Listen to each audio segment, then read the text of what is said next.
It's a lot easier doing it through YouTube than it is through the other recording that iLearn does.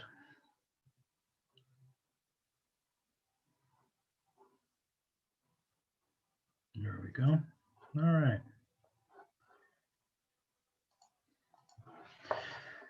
All right, so questions, concerns, anything going on? I actually got your papers back before class started, so that's good. So you can yell at me during class instead of waiting a whole week. A couple of you, I told you to, a couple of groups, I asked you to Zoom with me for a meeting because you guys are kind of getting off point. So, I mean, it's nothing serious, but I just don't want you to, you're not really drilling down and not being the consultants you should be. So I want to give you a little pep talk and a kick in the ass. So, I'm sorry, was that politically incorrect to say?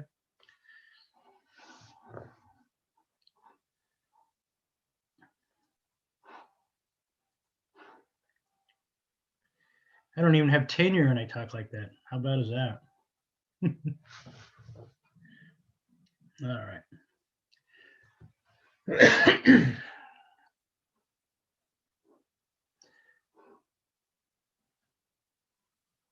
All right. So I think I'm going to start off with you guys talking first instead of me talking. So I want you guys to tell me a little bit about what's going on with your consulting. We're going to start with group one. For example, you just for the first time met your client this week, and for the last 3 weeks, you've been just doing busy work because you haven't really been able to meet with your client. So group number one, why don't you go first and tell me what's going on with your group?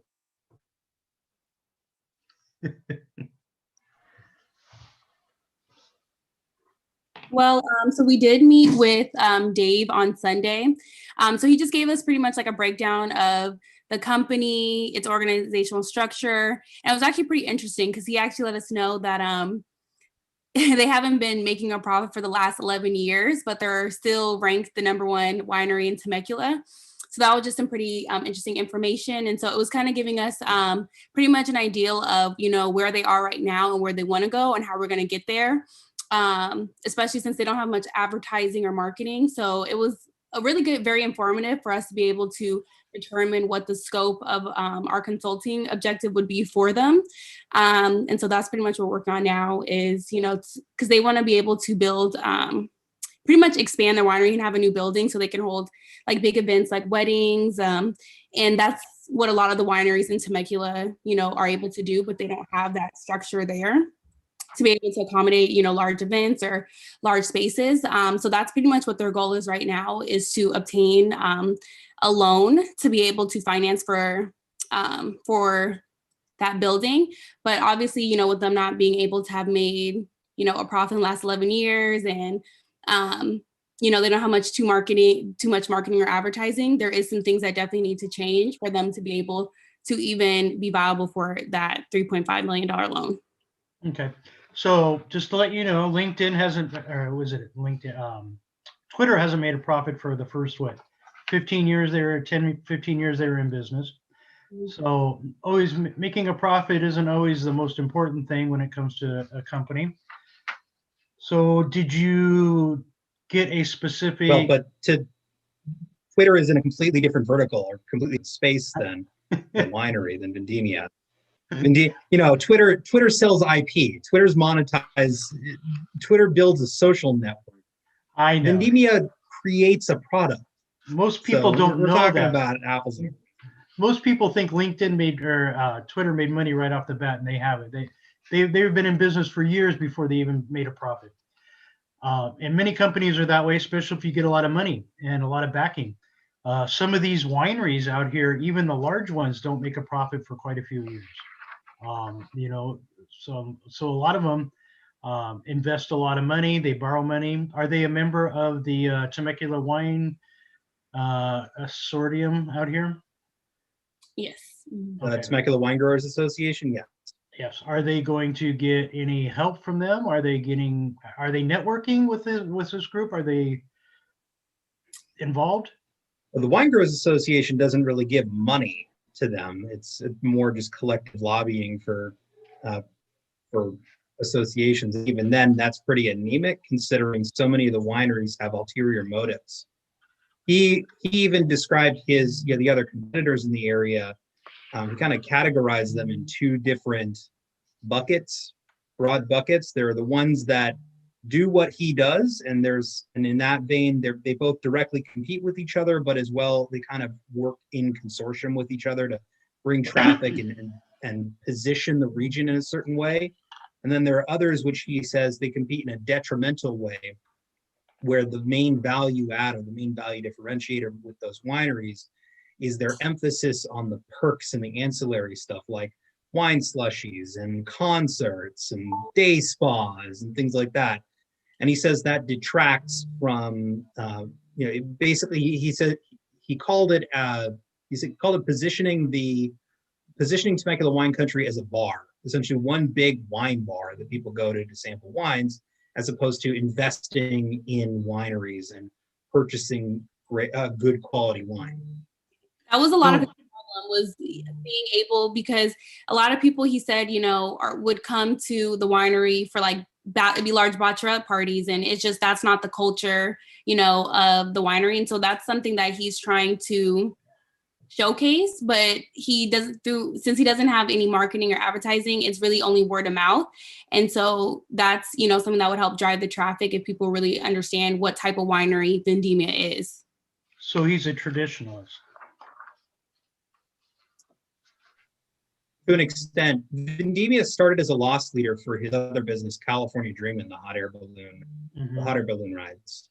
That was the biggest takeaway that we had. It started as a loss leader to kind of add additional value, or perhaps to grab some ancillary revenue. And because he developed a deeper and deeper passion for the winemaking craft, and so invested more and more into Vendimia. And essentially this is actually a great choice to work with Vendimia specifically, because as far as their growth goes, they've been growing simply based out of demand. And they're at this turning point where they either they continue to be this loss leader, kind of bow on top of California Dreamin', or do they become their own standalone, real competitive winery? Because at the moment, organically, just by sheer virtue of their product and the quality of their product, they are the number one thing to do on TripAdvisor in Temecula. And that's not because they paid for the spot. It's not because they've invested in gimmicks. In fact, they have done the opposite of investing in gimmicks. The entire consumer-facing structure is outdoors along a hillside. It's basically a bunch of outdoor lounge chairs next to a glorified picnic table where they pour you wines. Okay. But because of the sheer quality of the product and because of the uniqueness of the environment over there, TripAdvisor ranks them as number one. Okay. So do you guys have a project? Do you guys have a consulting project? What is your purpose? The pain point we identified was that he needs to be able to secure a $3.5 million loan in order to finance the building of this structure. And the structure will allow him to bring his wine tasting indoors and to host small scale events like weddings. And the price point of weddings would be enough. Even if he did 15 or 20 of them, it would offset. So he's giving that to a bunch of MBA students to do. We offer to do it. So essentially the plan is we're going to consult with some commercial bank lenders, get their idea of what kind of metrics they're looking for, and then put together a proposal, put together a broad strategy, leveraging finance, accounting, marketing, operations management, and supply chain, which, as it so happens, there is at least one person in our group who has those different who's studying those specific verticals, to provide some kind of guidance to going forward, as to put together a framework to meet those performance metrics. Well, that's quite a big project to do in 6 weeks.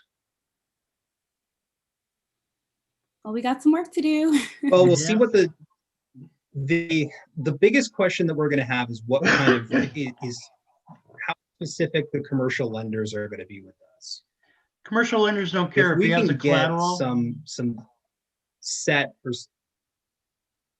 They're not going to care if he has a collateral What's to that? pay. If he has a collateral, they'll give him the money. If he doesn't have the collateral, they won't. Mm. It's pretty simple. I mean, anybody in so it lending might come down to being able to yeah, it might come down to being able to finance it with by leveraging California Dreamin'. It might come down to that, but we want to provide some kind of a framework for him to go forward to responsibly grow and manage that growth to hit that next level. Okay. All right. Very good. Well, keep me advised on what's going on. Group number 2, you guys have done a little bit of market research on Amazon. Tell us about that. Yeah, so like now they are working on their brand page on Amazon. So this week we focus on comparing with their competitors. And tomorrow we will meet with their product manager and then talk about more details of our recommendations. And then next we will go to the office and then discuss about the expanding their product lines. Okay. You did a very nice table. Thank you very much. I did notice that some of the items don't quite match up when you're doing a comparison of product pricing and comparison. So they're a little bit different. So make sure you're comparing apples to apples and oranges to oranges. Do you think you can expand on that? Because I think we didn't really understand what you meant. Like, so we had a conversation with the CEO and he asked us to do these comparisons because that is what he thinks he's competing with. Mm-hmm. And he wants to analyze what they're doing with their products.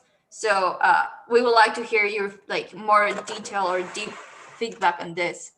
Okay, so apples, when you're comparing apples to apples, that means you compare the same exact things. So yeah, I know that. Okay, so if you have an inflatable, is it an inflatable mattress or is it an inflatable chair? Is it an inflatable ducky?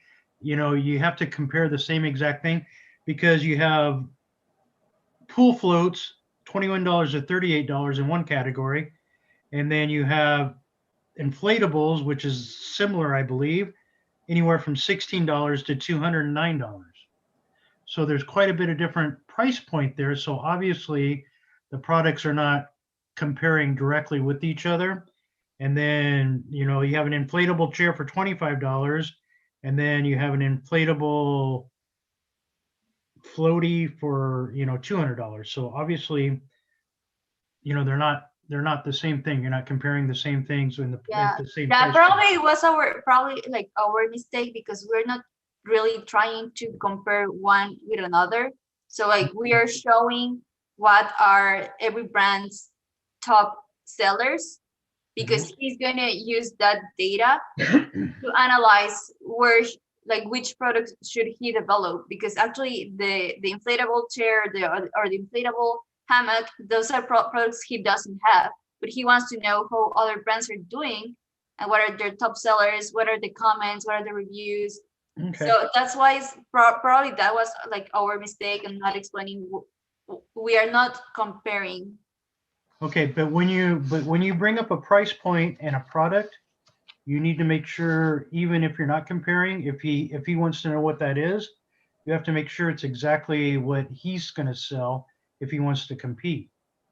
So you're going to have to reorganize them and categorize them a little bit better to make them understand this is exactly what you're going up against. Okay. Okay. And that looks good. And then what else did we have? You have all of the logos on there. And so you're telling me a little bit about your marketing strategy for Amazon, which was good.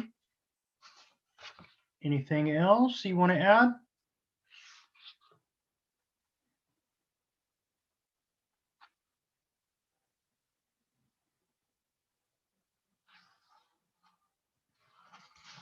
Yes, no? I think that's it. Thank you. You're welcome. All right.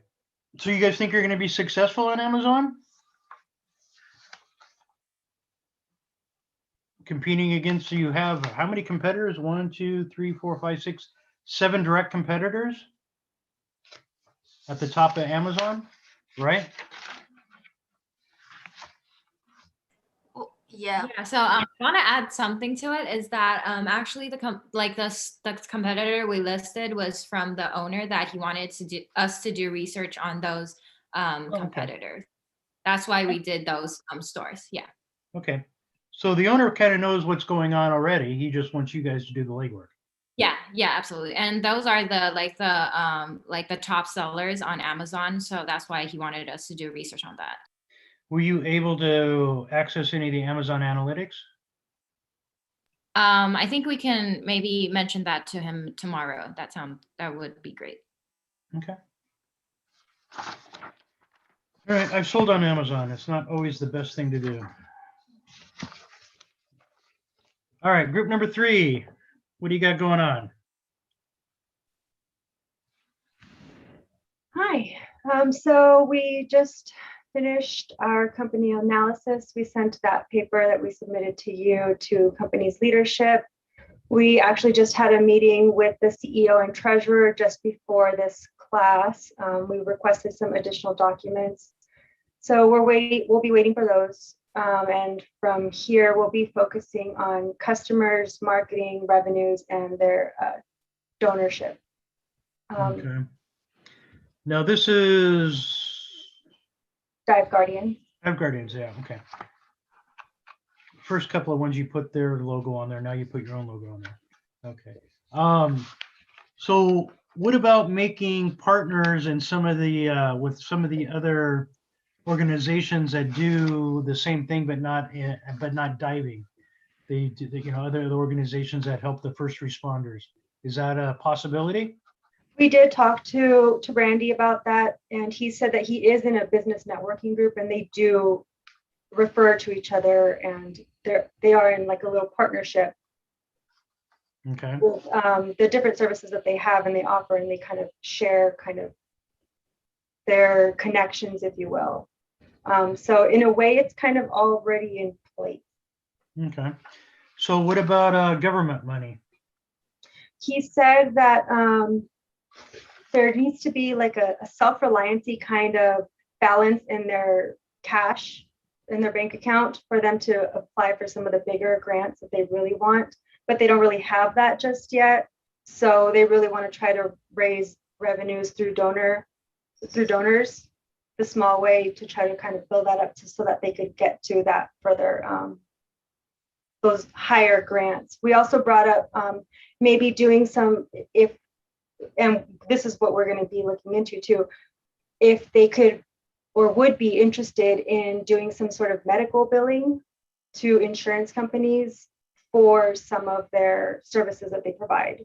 And he said that they'd be interested in looking into it, definitely. So we're going to see what kind of obstacles that there may be there. Okay, very good. What else do you want to add? I did have a couple of questions, mostly related to the midterm paper. When are you expecting it? Like the date? The syllabus indicates there's 10 pages. Should it be like a formalized recap of what we've submitted to date? Are you kind of expecting us to share this with our company contacts as well? Just any kind of additional information on the midterm paper?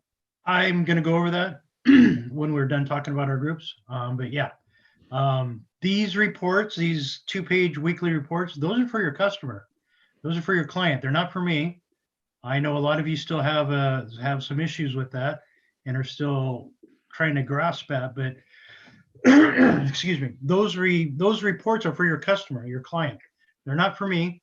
The midterm is going to be for me and the final is going to be for me. So, and I'll go over a little bit of that today.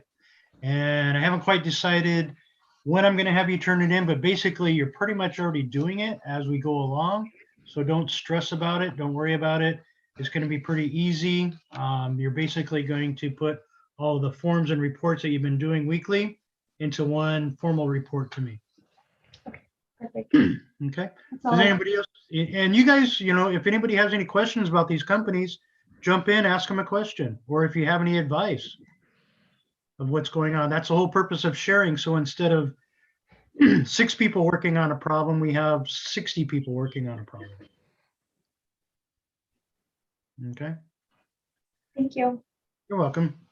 So group 3.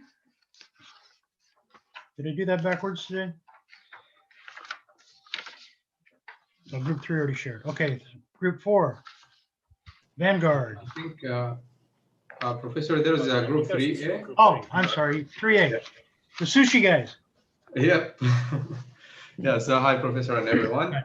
The last time we met with the CEO of the company, we agreed that we will have meetings with each of the department head to see what kind of problem they have and to see what kind of concern, and to work with them to develop the new roles and responsibilities. But we're waiting for the response. We sent them an email a few days ago, and to see how we can schedule the meeting with each department head. So now we're waiting for the response to do that. In the meantime, we did the industry analysis about the sushi, especially in Saudi Arabia. And we're gonna share the analysis with them within 2 days. Okay. So I do see once they start, they're very popular. They're the #1 sushi place there in town for right now. Yeah, they have been expanding rapidly. So it would be hard to say the #1, but they're kind of like one of the top.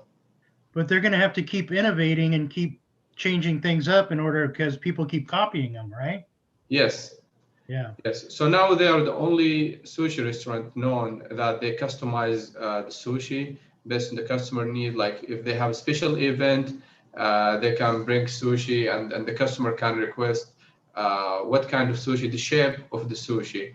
So like they can make a sushi like it looks like a cake, but it's a sushi, Okay. So, And they're the major distributors for sushi in the area?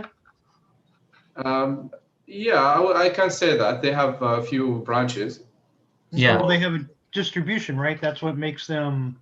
Yes, they have a supplier arm that they have created, so they can import and store not only as a restaurant, but they supply other restaurants with this company, and they supply themselves with the rice and the fish.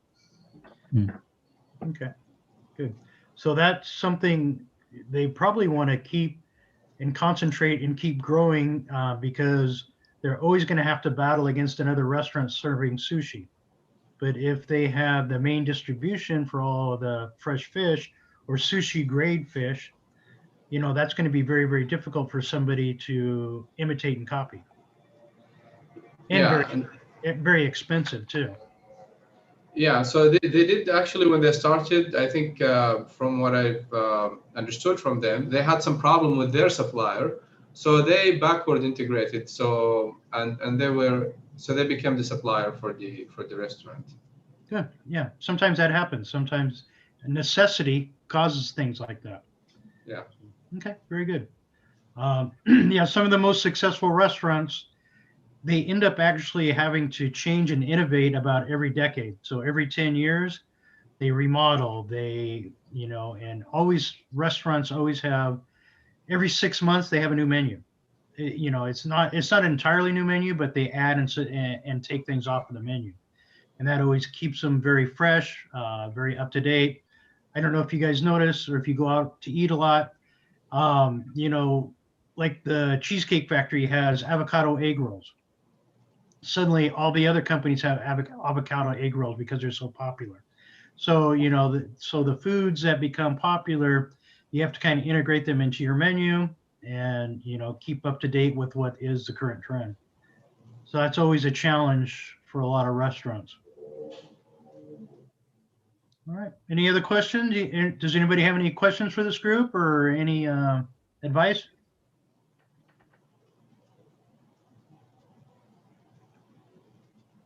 All right, group number 4.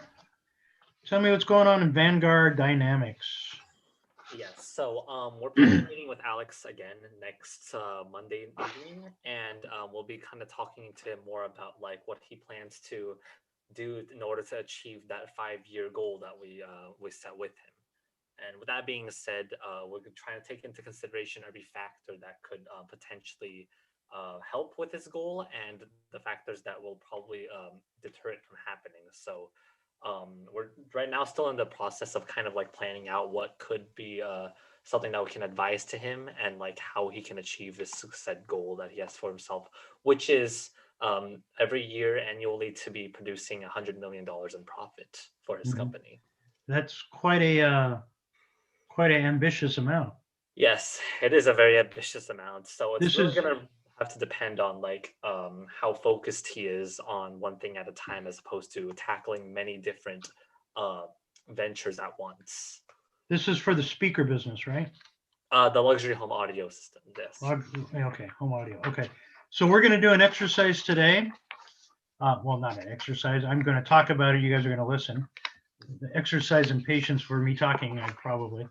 But it's going to be about what is your whole market potential, and then what is realistically your market. Yes. So this is something I think it'll apply very well to what you guys are going to do, and something that you can actually help the owner out with. So what percentage is $100 million of his industry? Anyone in our group have that answer? Exactly. You don't have any idea. And you know what? I bet you he doesn't know either. So where did he come up with the $100 million?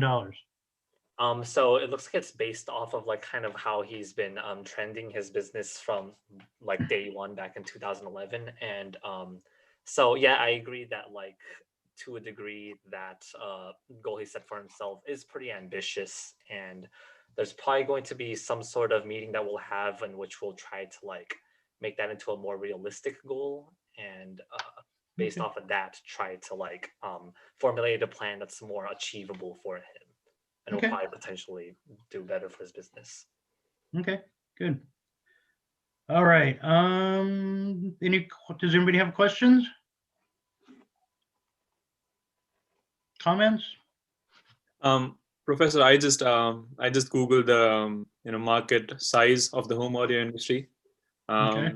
I don't know if the source is reliable, but it is around 20 billion a year. And then if you want to calculate it, very small amount of it.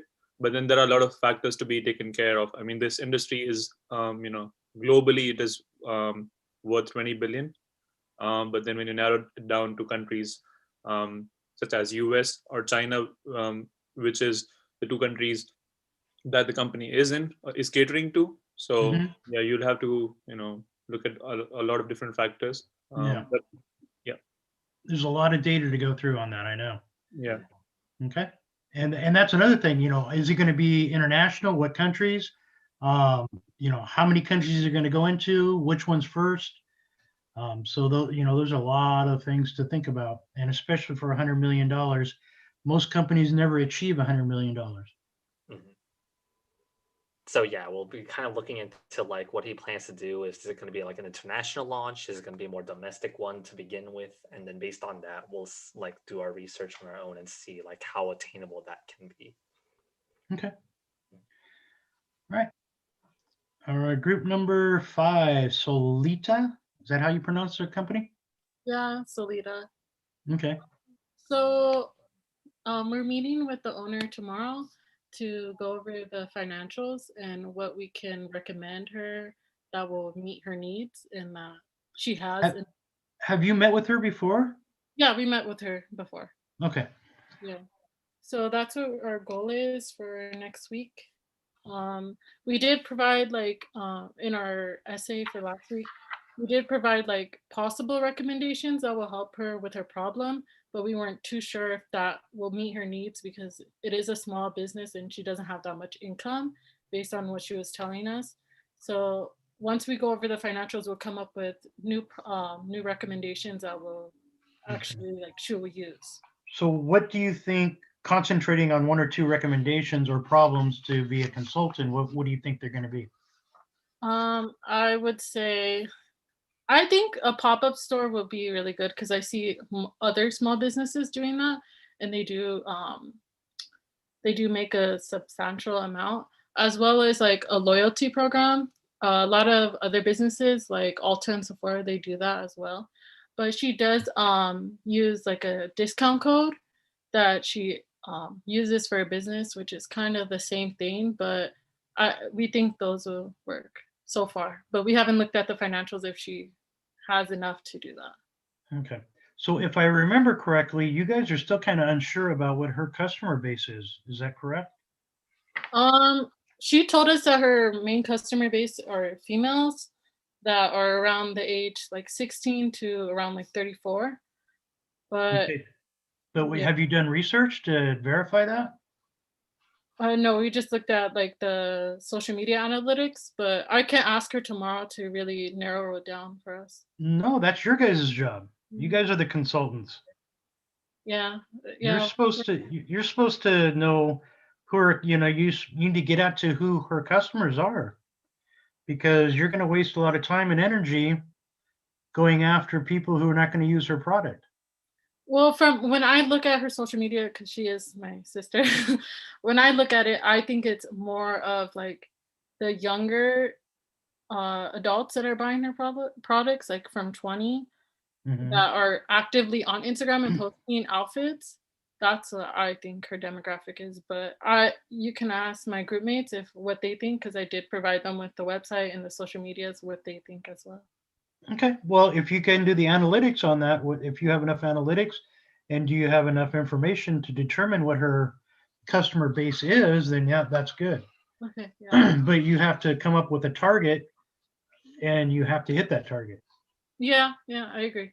Okay, does anybody have any questions? Now she makes dresses, or she has the pre-made clothes that she's reselling, right? Yeah, so she buys them from wholesale sites and then sells them. So the LA Garment District in LA, or what? Yeah, she uses Fashion Go and like, well, she hasn't went to like the Santee alleys, but she uses mostly online.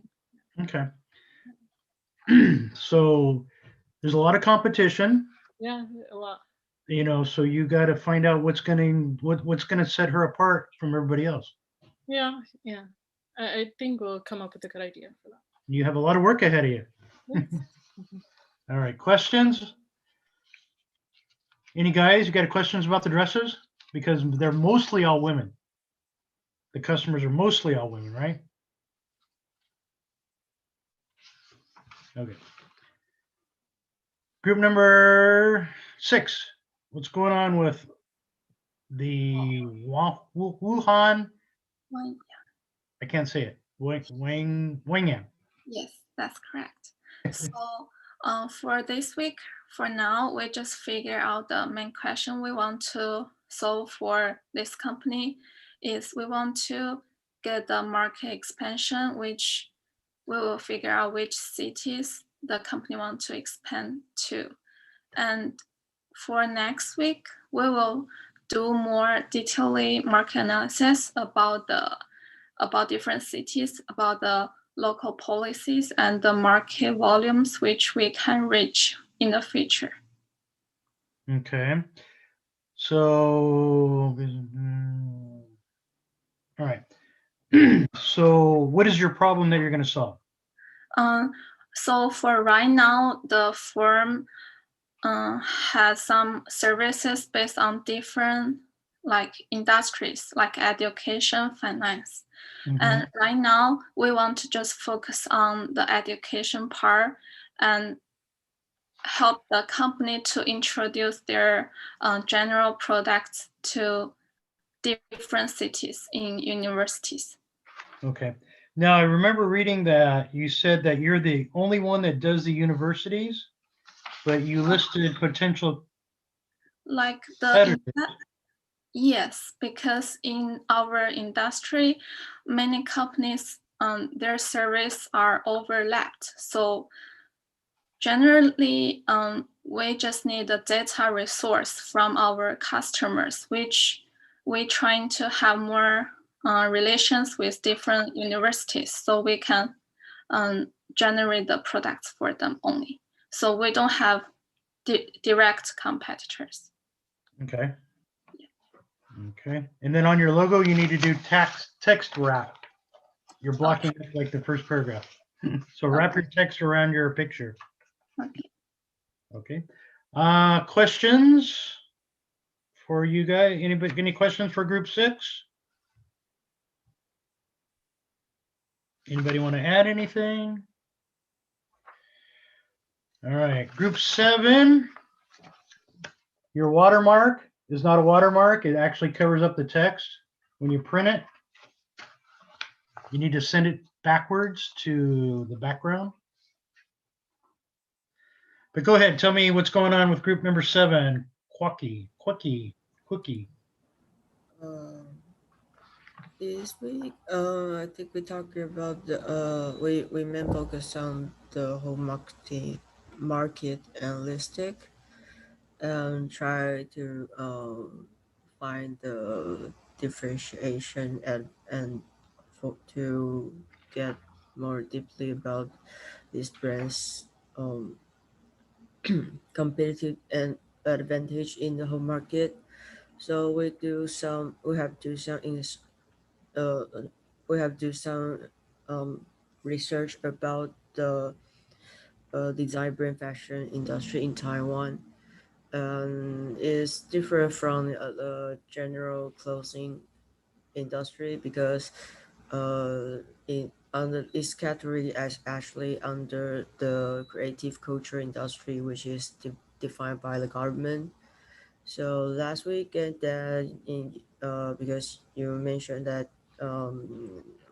how can we use these government resources to help our clients? So we also do some research about the governance implement, and I discussed with the owner Kate, but we think that in this stage the policies and the advantage that government can support doesn't fit to her, but I still listed to her. And so we try to do the STP analysis, which is the marketing segment, targeting, and the position, but we're not into the position part. So we do the market segment part first about the whole closing and about the whole closing. Well, what is your problem you're trying to solve with there? I mean, what kind of problem that we want to solve with for Kate? The quickie. Your client. What are you doing for your client? What is the purpose? What is the service you're providing for your client? For now is because she is not able to see the whole picture about the marketing and figure out what's the main competitor and how to position and target her customer. She's kind of really confused about how to do the pricing strategy because if we only see about the handmade hats, because there's not lots of different kind of way to make the handmade hats, and some of them will be have a lower cost and don't need. It's not that complete. The design is not as complicated as Quickie's design, so we try to differentiate. We try to find a differentiation between how to do the differentiate the strategy for Quickie, and then we are going to talking about how the marketing strategy next week. You can't differentiate because you don't even know who her customers are. I did it, but I didn't finish it because there are some problem in our group communication, I think, and especially for the SWATs. Okay. I think there's another one who in charge of this can explain this to you. Okay. All right. Do you have questions for Quickie? Is that what it's called? Quickie or Quacky? How do you pronounce it? Cake said is Quickie. Okay. Yeah, but I think it's Quickie. Okay. But she preferred to call it Quickie. All right. So about this week, what we're doing, I think is not only about what I'm talking about. I think I think I need to ask another our group member who is in charge for this life cycle analysis and the SWOT analysis to explain Okay, what well, they're life cycle is not going to do you any good if you don't know who the customer is and what your market's doing. So, and you know, the life cycle of the company itself has no bearing. You need to actually look at the life cycle of the industry. And you're not the only one who made that mistake. A lot of people made that mistake where they did a life cycle of the company, and most of all your companies are startups. So, you know, the life cycle is, yeah, you're just starting up. But the life cycle of the industry, for example, my industry, the life cycle, it's almost dead. It's basically a cash cow getting every penny they can out of toner cartridges. HP, Xerox, all these companies, hardly anybody's printing like they used to 5-10 years ago. So basically, all they're doing is they're coming out with new machines every 6 months. And the reason they're doing that is because they key the cartridges differently and they make the cartridges differently. So you have to keep buying the ink. So the remanufacturers can't copy the inks and they make the machines only last a few years. So industries, when they get old, they start doing stuff like that. And almost, I think every single person industry is pretty much at the beginning cycle, except for maybe the sushi, the food and clothing, which has been around for millennia, literally thousands and thousands of years. So that life cycle is not going to end anytime soon unless we stop eating and wearing clothes. So when you examine the life cycle of your industry, you have to be a little bit more in depth on that. Okay. Group number 8, what do you got going on? Okay. Last week, our team made a project scope for Alchemy Esports. And we also agreed to enter into a consulting contract. So our team will provide Alchemy with industry and firm analysis, and to help the company find a new growth point, our team will make a plan for an international summer camp. The details of the project will be listed in the formal contract, and I think it's including but not limited to the analysis of the potential market revenue model and advertising channel. And what should be included in the plan is still under discussion. Our team will also develop an employee training plan for the execution of the summer camp project. Who will conduct the training is still under discussion. In terms of how to deliver the service, the summer camp plan will be a printout, and others will be a PowerPoint presentations. We also set a deadline for every step of our work. Yes, I see that. Very nice job. So to provide the service, the company agreed to give us management and financial information for consulting and have weekly meetings with us and allow our team to interview employees and managers. Okay. This group actually is ahead of almost everybody. They have their project and their scope, and they have an outline of how they're going to achieve that. They have a contract with the client. They have the scope of the whole project outlined, and they have a timetable of what they're going to do by when. So excellent job, you guys. And then you guys are also benefit from tonight's, well, actually everybody will, but the other group and you guys especially, you need to find out how big your actual customer base is going to be in order to see if you're going to be able to hit your projections. Because going into a new market, especially new like this, only 2 schools in Southern California are doing what your company wants or has to offer? Cal State, San Bernardino, and UCI.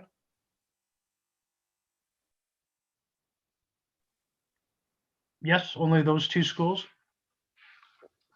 Sorry, can you repeat the question? Because the internet is not stable. Okay.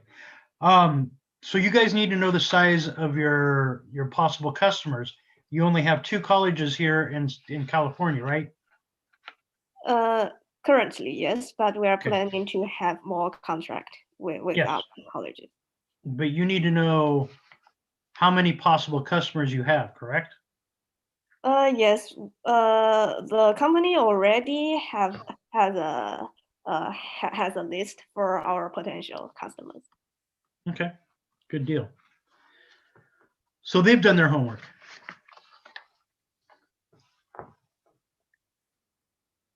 All right. Any questions for group 8? Group 9, tell me what's going on. How is LinkedIn China doing? Okay. So this week, we connect with the same person, the Wiki Liu, last week, and ask some question about some detailed investment of China, like something about the industry and something about Lean in China. And I asked about some of the strategy, what they want to do next. And they say they want to increase their marketing share. And I want to ask more about that. So I asked, do you have some plan or strategy you're trying to do? But he didn't apply for me for that. And then I have more questions about this because I think it's this week, maybe they're busy, so they reply very slow. So some questions they did not apply very on time. So I asked there about did they have any plan to increase their the production and increase their like surveys, maybe add more thing, and it did not apply for me right now. So maybe I can talk more about that for the next week. Okay. So one of the biggest problems we have is that you do not have access to an executive over there. So you do not, and that's one of the biggest problems that happens when you do consulting is people don't get back to you, so you can't do your job. And that's why the number one reason why I told you guys to go with a small or mid-sized company that you know you'll have access to the CEO or an executive. So you still don't have a purpose. You still don't know what you're going to do, the problem you're going to solve, correct? I think I already talked about this for last time. We want to solve is because they have a lot of competitor already in China. So if we want to improve our the marketing share, so we need to have some strategy thing. So we want to solve the question is because they have only 5% or 3% our marketing share right now, but we want to increase into maybe in China 15%.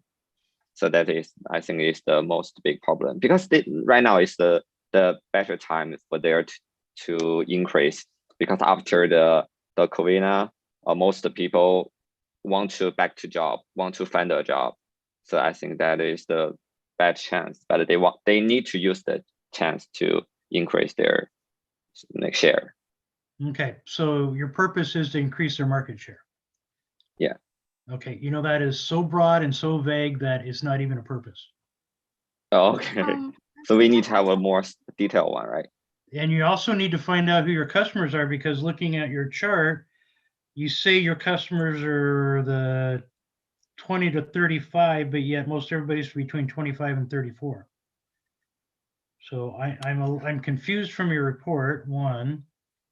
And two, you do not know who your customers are because you're saying one thing and or between ages 30 and 39, I'm sorry. And then 25 and 34 are the major customers. And then you say that most of the young people in China are the ones who wants to use this type of platform. So you need to pinpoint who your customer is. Okay. Professor, I have something to add. Sure. To our group. I think our customer is the total professional worker in Chinese market. We will go over that shortly, but yes, that is your potential market, but that's not a realistic market. The realistic market is we just to cater the people with higher profile, with overseas profile. That is our current customer. That is just a little % of the total professional workers in China. I understand that, but you need to get it focused, because if I sell canned air, that means everybody who breathes is my customer, right? Yeah. Possibly. Okay, but not everybody who's breathing is going to buy canned air. So yeah. Okay, so you need to laser focus it, and we're going to go over that later today. That's part of our lecture tonight. So you have to look at, you have to be more definitive of getting to who your customer base is. So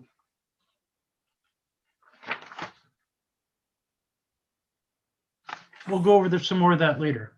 Okay, any questions for group 9?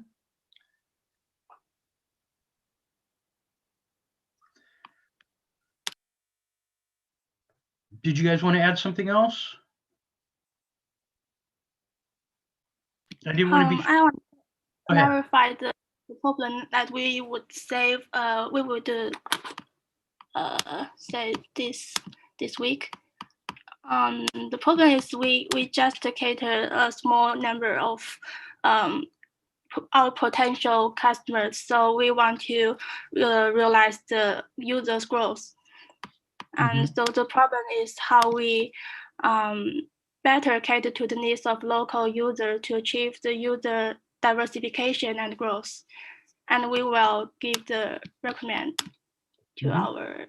Well, I understand that, and there, and there might not even be 15% of a market share to grab.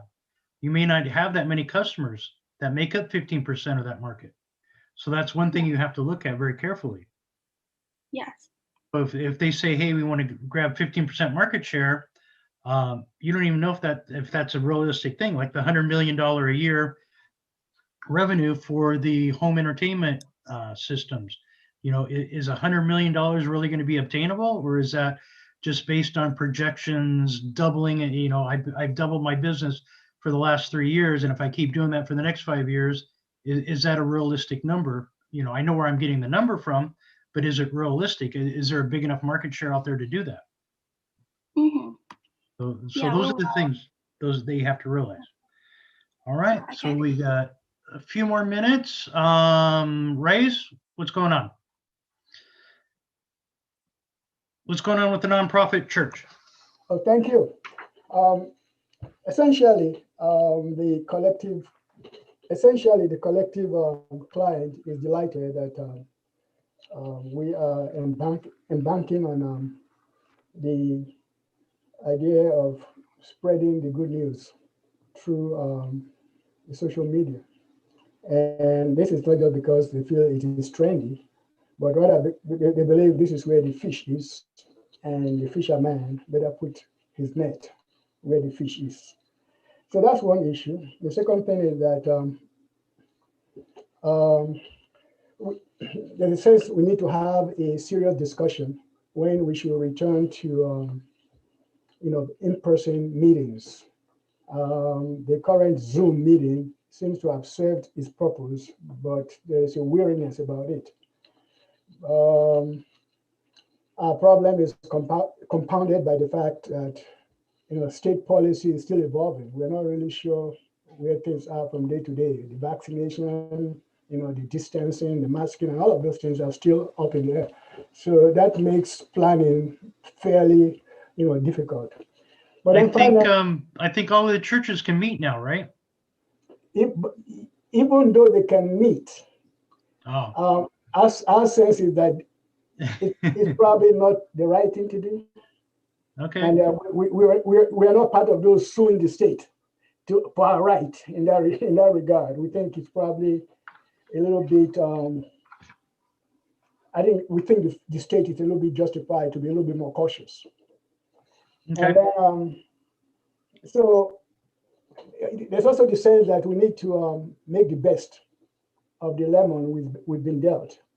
We've been able to use Zoom to reach out, beyond the United States. We've had people in Canada and Nigeria, attending our virtual services. And so the sense is that we should be able to exploit it more fully. Okay. And then you decided on concentrating on social media as opposed to going back to radio? Yeah, no, as I indicated in my last report, there's a sense that we should have them in tandem, that radio, okay. That radio is still a place where traditional, worshippers would like to go to. We're talking about people who are older, who are not really very comfortable with the new technology. They still probably would prefer watching out of church services through radio or television. Okay. So now almost anybody can be your customer, but who is most likely to be your customer? Well, as I indicated in the report, we are focusing on the bi-county catchment area of Riverside and San Bernardino. Okay. Because then those who hear or who visit our new media sites may also want to actually attend. So that's our focus. Okay. So you're focusing on local. On local. Okay. However, we are looking at also the possibility of reaching out overseas, not necessarily to gain members, but just to do what we're supposed to be doing if we have the opportunity to do so. We don't think they can support us financially in any way, shape, or form, but we think that if the market is there, go out there and do your best. Okay. Any questions for Rice?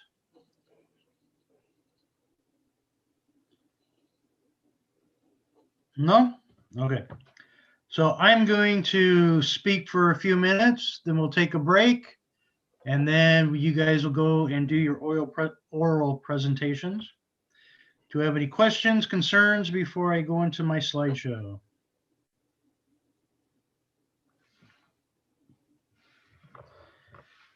All right.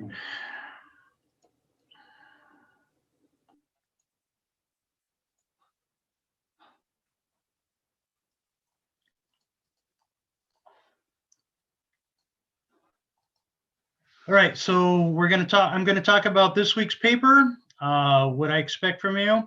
Midterm, I haven't decided what day is going to be due yet, but don't be too concerned because you've already done most of the work. Industry analysis, and finish up flawless consulting. You guys have all finished that, right? Shaking their head. No, not yet. All right. So in each paper, I want you to restate your purpose in the first paragraph. I want you to let me know exactly what you're doing and how you're accomplishing that. As I can see that some of you still don't quite have a consulting project yet to do, or it needs to be a little bit more refined, and you need to get together with your client and see exactly what you want to accomplish. Some of them are very broad, so we can't, you can't do that in 6 weeks. Okay, somewhere in your header, I keep getting confused when I'm reading these papers, if you're in the United States or if you're not in the United States. Some things are a little bit different, so please let me know what country your company is in, so that way I will know right away. And I won't make a comment like you can't do that because it's illegal or something of that nature.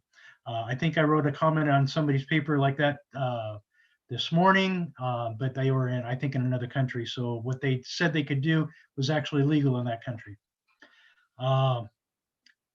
By now you should have met with your CEO, defined the problem, and worked on it. So I want those restated in in the first paragraph, every paragraph. Please elaborate on your firm analysis in the industry and the problem you're solving. And like I explained in class and explained several times, this paper is for your client. This 2-page paper, it's not for me. So don't write it to me, write it to your client. I want to read it. You don't have to give it to your client, but I want you to write it like you're writing a report to them, an update. Okay, your midterm is going to be for me. I want you to write the midterm, and that's going to be a little bit written a little bit differently. So don't simply state the obvious unless your client does not know what the certain things are. I already know what Porter's 5 forces is. I know what the Pestel, I know what Vario is. I know what SWOT is. So don't do a whole definition for me because I already know what those things are. If your customer does not, the client doesn't know what it is, let them know in a way that's not going to insult them. It's like, duh, this is what it means, but don't do it that way. Just simply say, according to this framework, we need to do this, this, and that. Okay, so then the slide should reflect what your 2-page paper says as a presentation for your client. All right, the midterm will be between 5 and 10 pages. That is single spaced. So if you can condense everything into 5 pages, that's great. If you need 10 pages with pictures and diagrams and all that other kinds of stuff, that's fine too. Okay, so this is not for your customer. This is for me. So I want you to pretend I know absolutely nothing about your customer. And I want you to pretend that you haven't been giving me weekly reports on these because, in all essence, you're not really writing those reports for me. I am reading them to make sure you are on the right track. I am reading them to make sure that you don't get off track or if you need to be nudged in a certain way. And I always don't do that gently, and I'm sorry, but that's the way I am sometimes. So for example, if I was your consulting manager, you're in a group, you're on the client's premises, you're doing a job, and then I get replaced by somebody else who has absolutely nothing, knows nothing about what you're doing, and you have to give that person a report, that's what you're doing. Okay, so pretend I know absolutely nothing. I mean, don't dumb everything down, but don't go through and explain what Porter's 5 forces is. Everybody in my position would know what that is. So don't do that. Explain your consulting project up to the point where you're coming to a resolution. So most of you should have a resolution to your problem, but I don't want to know what that is yet, and I don't want to know how you're going to solve their problem yet. Okay, I want you to give me all the background on it. I want you to give me the industry, the life cycle of the industry, not necessarily the business, but of the industry, the customer analysis, the competitor analysis, and in-depth look at the industry and marketing. Okay, so those are the things I'm looking at in the report. I want you to tell me about the firm, and I also want you to tell me what this person's like. Are they easy to work with? Are they difficult to work with? What are you learning about the flawless consulting? Is that helping you? Is that not helping you? So give me your analysis of what the book is telling you to do, and if that's a good thing or no help at all. All right. So tonight we're going to talk about understanding market size. Many of the companies are small startups or even the big startup, LinkedIn in China. That's kind of a startup there. They're starting from almost zero to trying to gain a majority of market share. Understanding the size of the opportunity, deciding if it's even worth pursuing.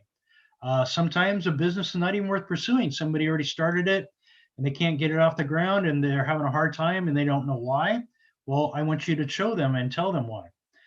Many of you still don't have a good handle on who the customer is for your client. For example, Salida, they know that they're not going to sell to the whole world.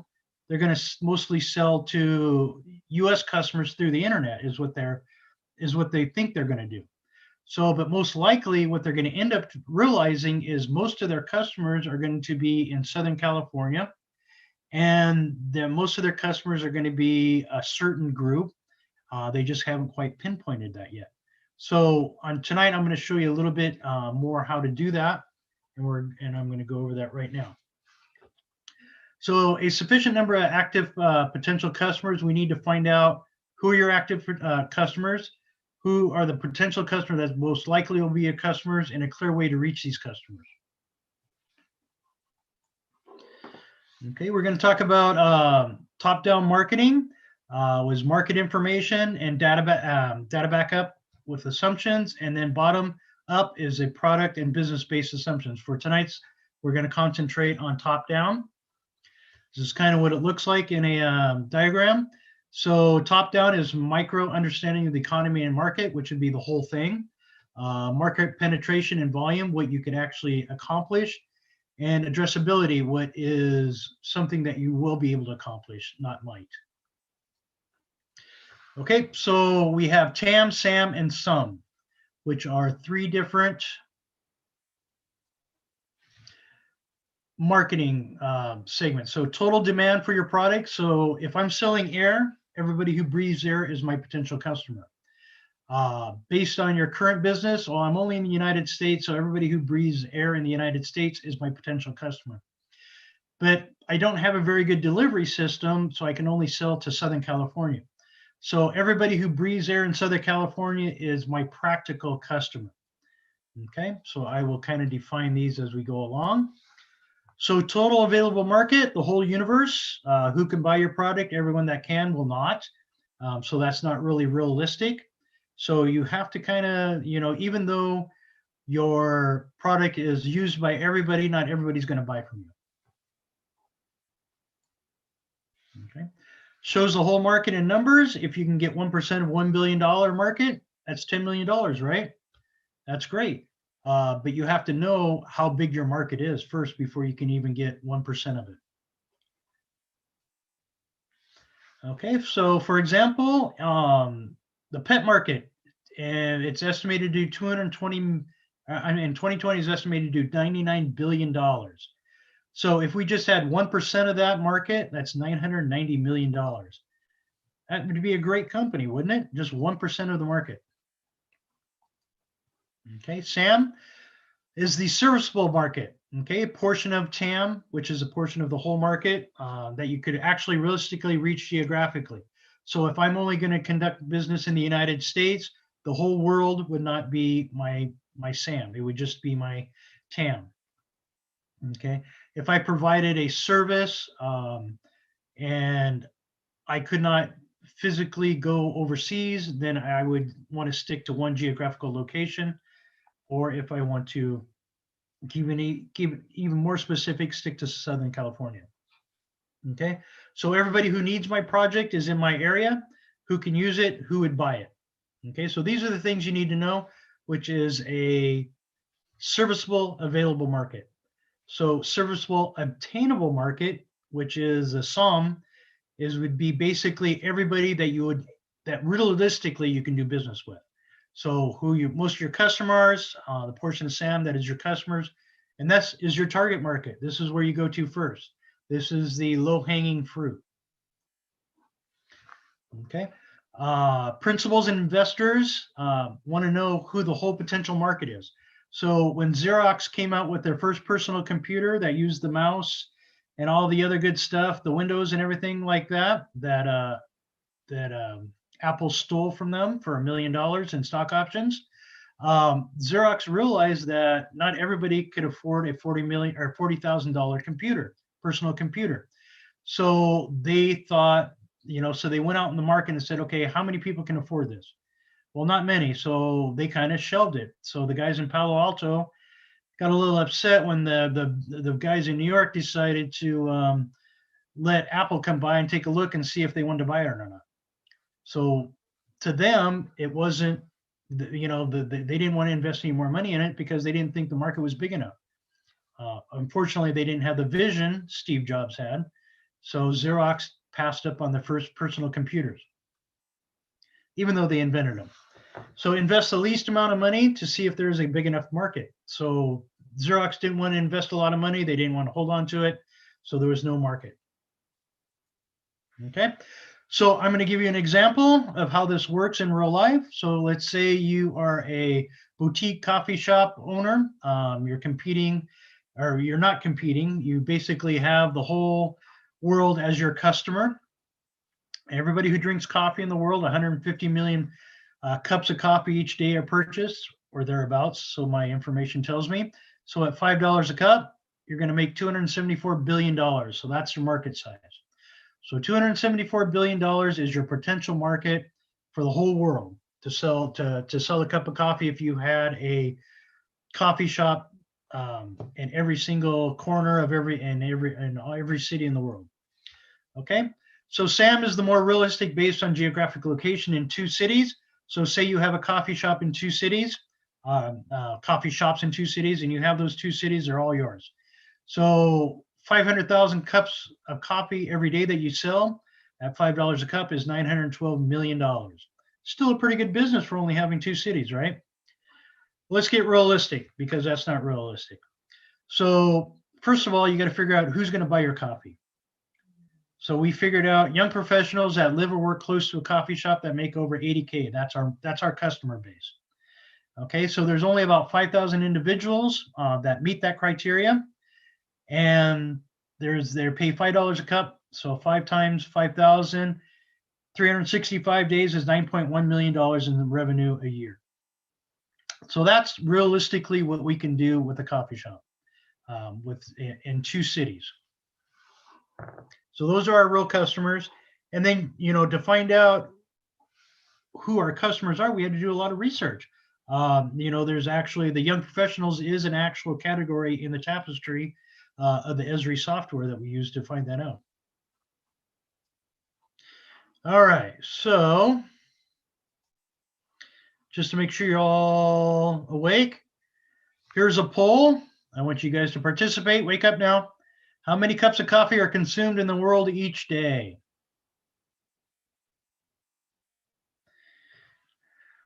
So we got 54 of you. So let's go. Wake up.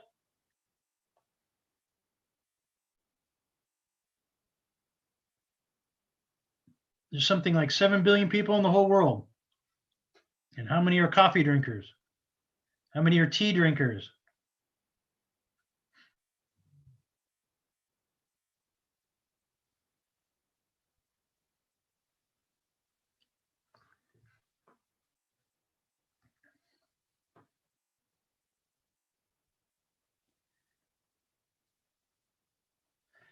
All right, wake up. Couple more. All right. So the poll says that number 2.25 billion cups of coffee are made every day.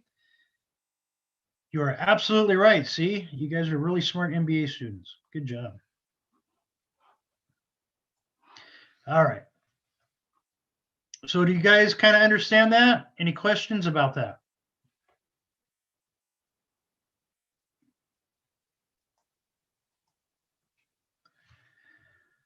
All right, we're going to go on and talk about PEST, not PESTEL, but PEST, political, economic, technological, and sociological. So depending on where your company is, these are going to be the major factors in finding your customer and doing business in that country. Political factors, so in Utah, for example, you can't sell coffee. I mean, you can, but it's not big buyers because the large Mormon population does not drink coffee or caffeine. If you're going to go do business in France, got to realize that the tax rate is 33%. So every dollar that you make, you have to give 33 cents to the government. Okay, so these type of political things you have to be aware of when you're doing business, especially if you're going to go into a new country that you've never been in before. Tariffs, there's a lot of tariffs, right? There were a lot of tariffs. I think they've eased a bit, but not as much as they should. Trade policies, there's a lot of different countries. They're all different all over the world. So the labor laws are different. For example, a company went into France thinking that they would, they're very generous here in the United States, giving all kinds of different labor benefits to the people. Well, they went to France, and all those labor benefits that they used as enticements to get people to work for them, they're all guaranteed by the government that they had to give them anyway. So there was no enticement to the labor force. It was like, yeah, we already get that anyway. Why would we go work for you? Because you're paying less than everybody else. So almost bankrupted the company.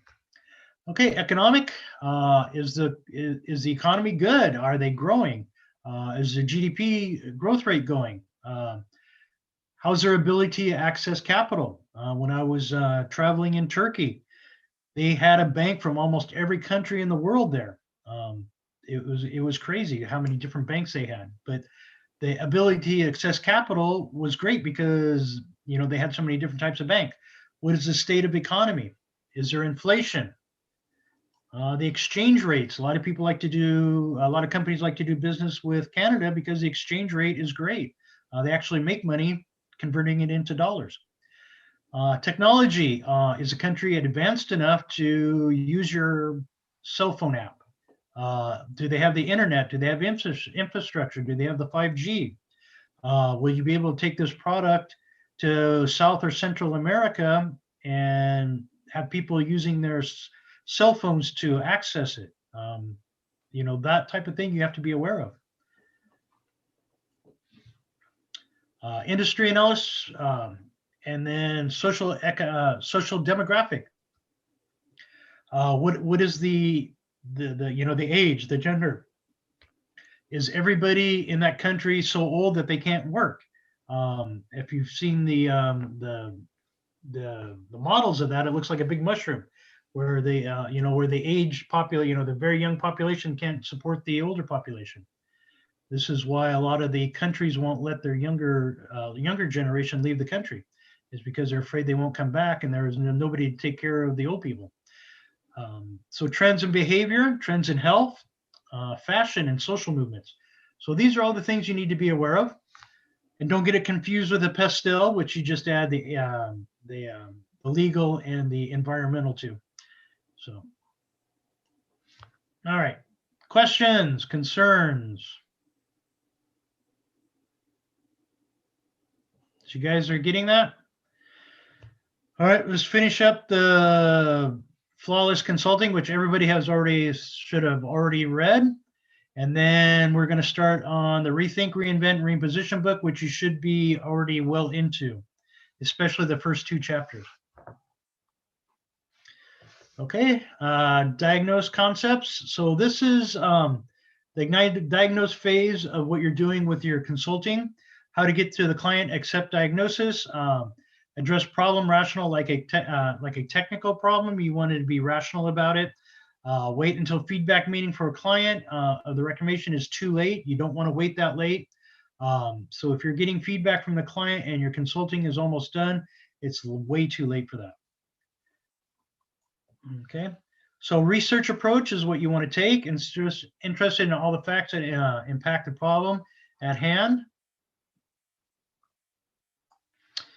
You can do research on your own. Organize does not need to be involved. You don't have to have them organization involved in it, but it's always better to have them help you with it, especially if you need something in depth that is going to be very, very involved with their organization. Neutral towards whether the client approves the outcome of the study. You know, you're there to do a job.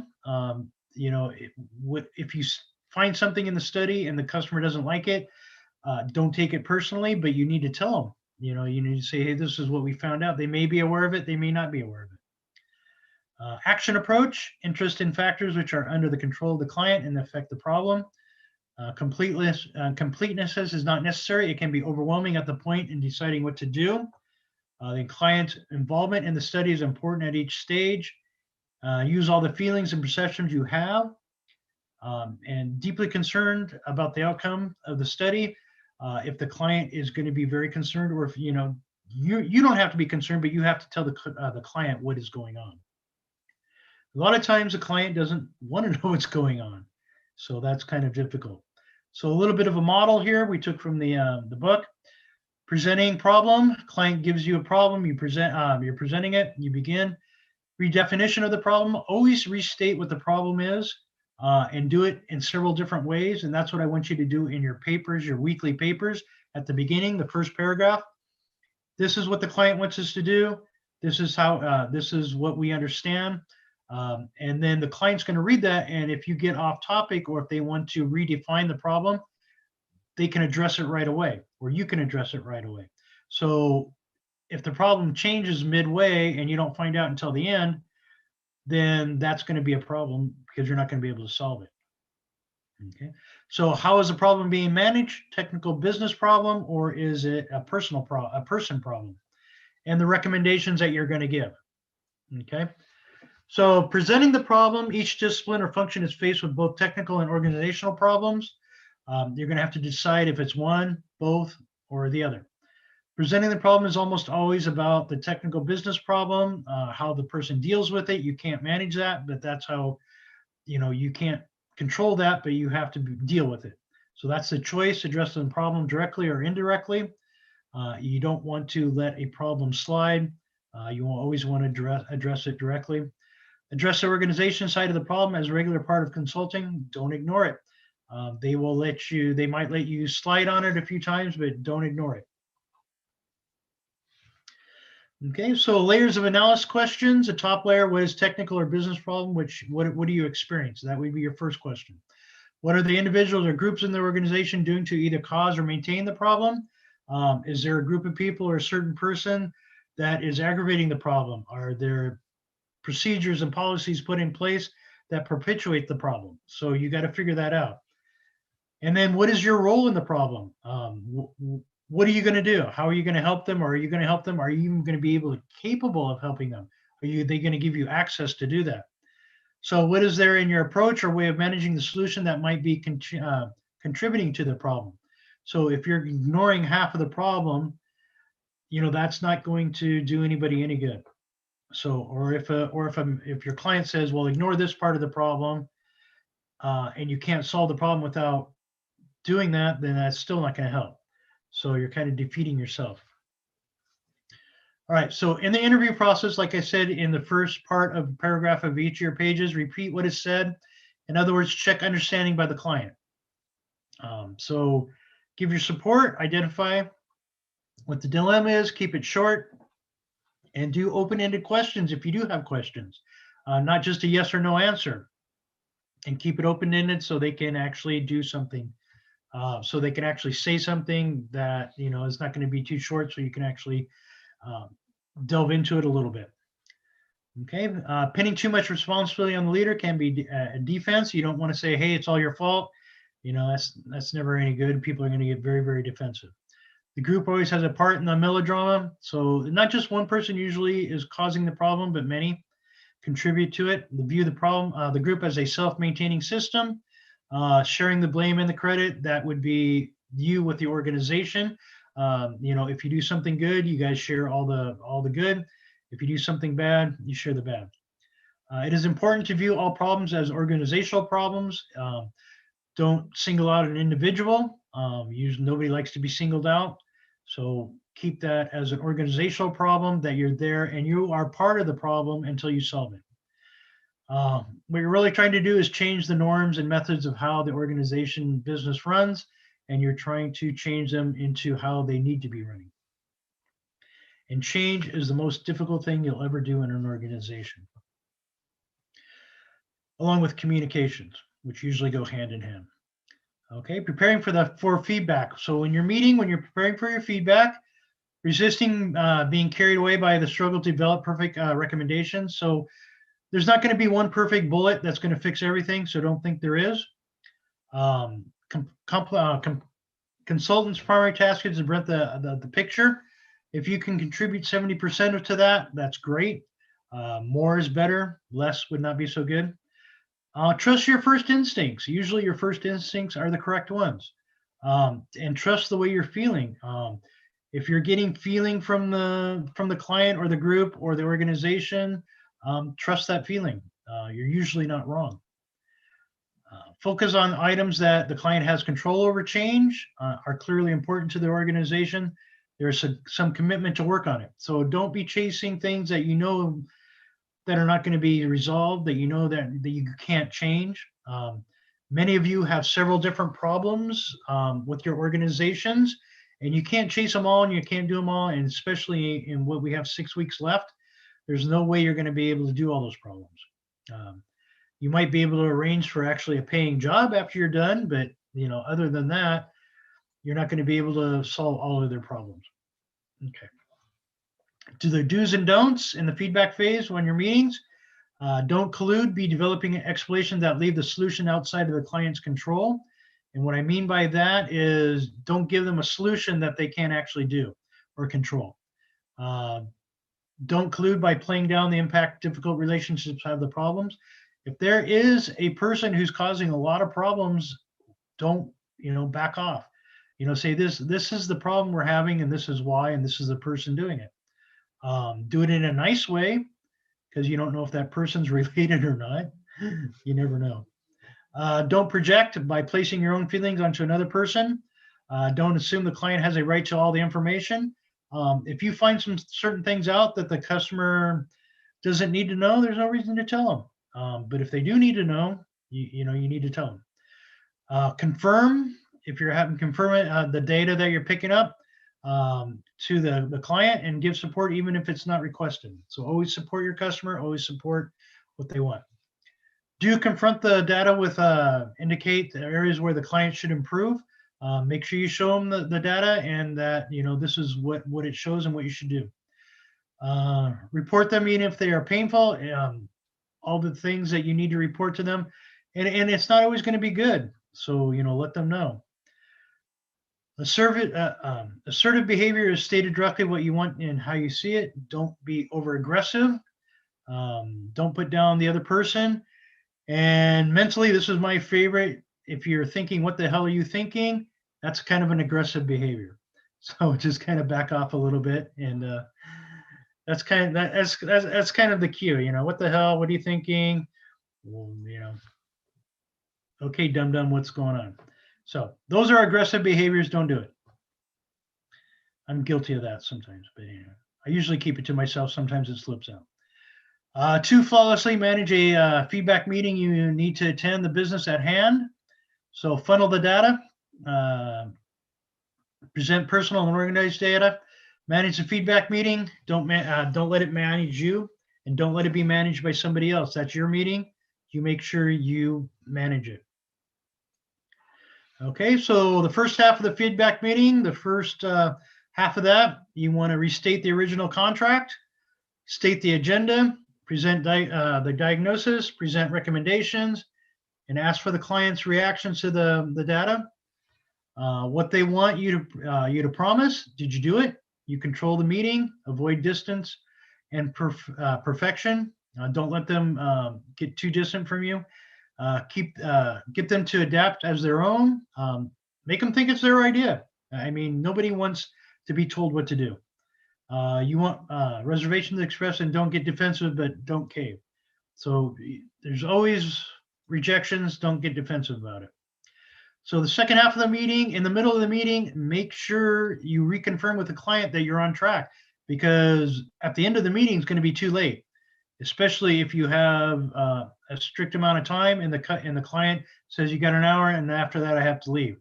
So make sure in the middle of the meeting, you ask them if that's, are we on the right track? So you'll have time to correct yourself. So you can participate in a decision. You always want to, if they said, okay, we're going to decide, you like to say, well, can I stick around for that? Sometimes they'll say yes, sometimes they'll say get the hell out. So don't make it uneasy, and the burden is on your client. So once you give them all the information, they can either say, yes, we're going to do it. No, we're not going to do it. So always try and get group feedback. Some of the issues that you're going to get is the compliance. They're not always going to want to tell you what's going on. They're going to give a little bit of tensions. Resistance doesn't lie when the decision to proceed is made. So hopefully they don't give you too much resistance. Hopefully they're straightforward with you, but a lot of times they're not. Okay. So if they get the approval to go along with the project, you did your job. All right, the approval, and the truth is always mighty and will prevail. So be truthful. Don't try and hide stuff from your client. Even if they're gonna get a little bit upset, tell them the truth. All right, for next week, you'll be concentrating on project scope and how your first initial meeting went for some of you, and the following up on the contracting. So the one group that I mentioned had their timeline laid out, which was very nice. They had their project scope laid out. So you should be coming to that portion of your consulting project now. And then you should already have flawless consulting done. And keep your oral presentation short and sweet. Questions, concerns? And we already did this. And then by popular request, we have AHA and some Queen songs.